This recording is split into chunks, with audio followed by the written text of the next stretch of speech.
Hey, Smarty Pants. The holidays with all the family and travel and parties and existential reevaluation and no, Auntie C, I don't have any kids or a partner still can lead to a surge in emotional spending that leaves many people with financial regrets come January. While indulging in a bit of holiday shopping can be fun and sometimes therapeutic, excessive spending can quickly spiral into debt and jeopardize your long-term financial well-being. In this video, we'll delve into 5 common emotional triggers that drive holiday overspending, empowering you to identify and overcome these patterns to keep you financially responsible and reduce your stress this holiday season. I'll even give you a few extra tips to make it hard to spend emotionally.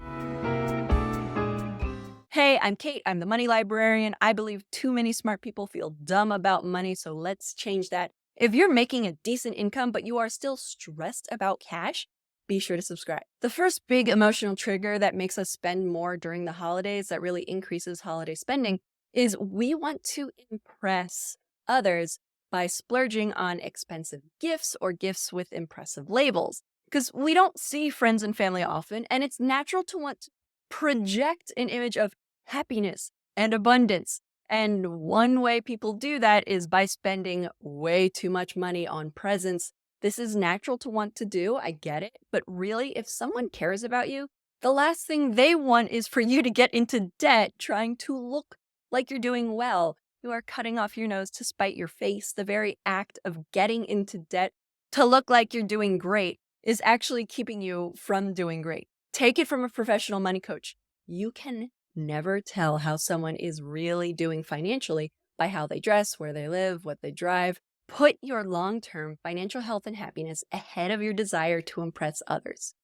Do you make unplanned purchases that strain your finances and leave you feeling guilty after? Well, I'm pretty sure all that means is that you are a person in the world. But luckily for you, I have created a guide with 15 clever strategies to help you curb impulse spending so that way you can have way more money to spend on the things that you actually love.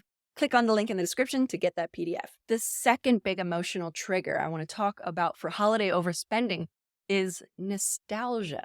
The holiday brings up nostalgic memories and sentimental feelings, even if it's just remember when we were in K through 12 and we got all that time off during the end of December? That was awesome.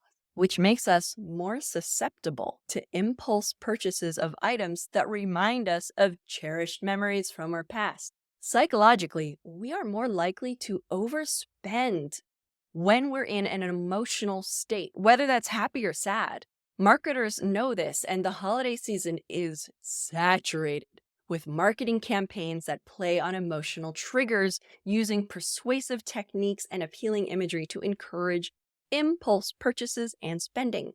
Before you buy something you weren't planning on, take a breath and ask if you'll still want it around your home come February, or if it just seems really great right now. The next way that we emotionally spend during the holidays is honestly, the holidays kind of show us how lonely we all are. There is a loneliness epidemic in our country. Like the Surgeon General actually said, there's a loneliness epidemic in our country.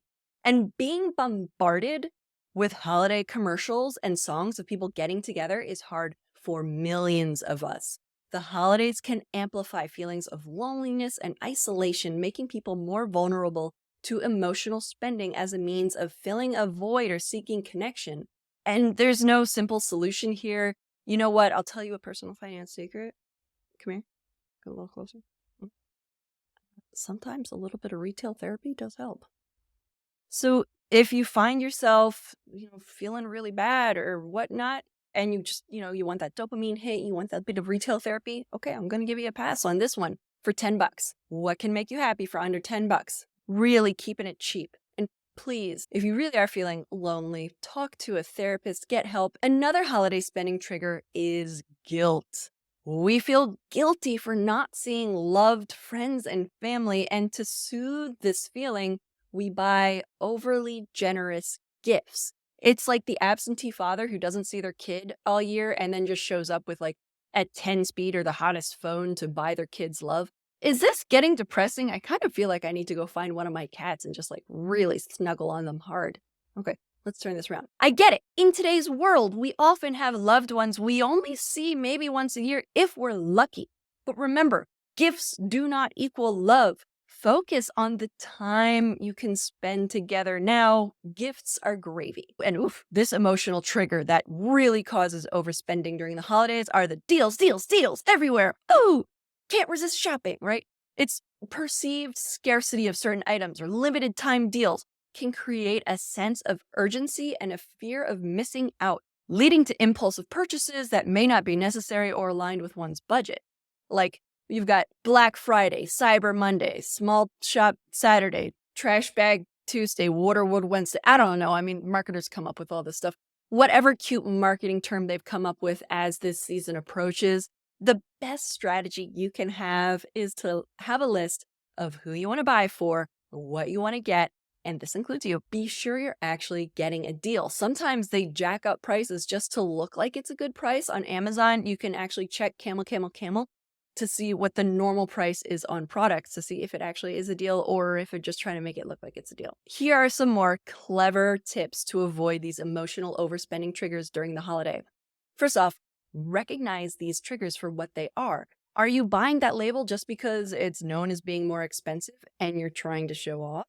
Did this marketing campaign remind you of something great from your childhood? And now you want to buy this thing that you actually never really would have wanted anyways, and you're going to forget about in a month or two, and it's just going to go to Goodwill next time you make that trip. For all of these triggers, what you can do to help avoid overspending is to create what psychologists call friction between you and your wallet. Just make it the tiniest bit harder to spend. Delete your card from store apps, delete store apps from your phone. Set a timer if you're in a store that you have to leave within a certain set period of time. Leave your cards at home if you're physically within a store, or only bring a small amount of cash that you can spend at that store. All that stuff just makes it a little bit tricky to overspend, so it can do wonders for keeping you within your holiday budget. To really set out on a financially responsible holiday season and avoid the nasty pitfalls of holiday debt, watch my other video packed with actionable strategies to help you make informed spending decisions, manage your budget effectively, and navigate the holiday season without breaking the bank. Hey, if this was helpful for you, make sure to give it a like so more people will see it, and let me know what emotional spending triggers get you during the holiday season in the comments. Cheers.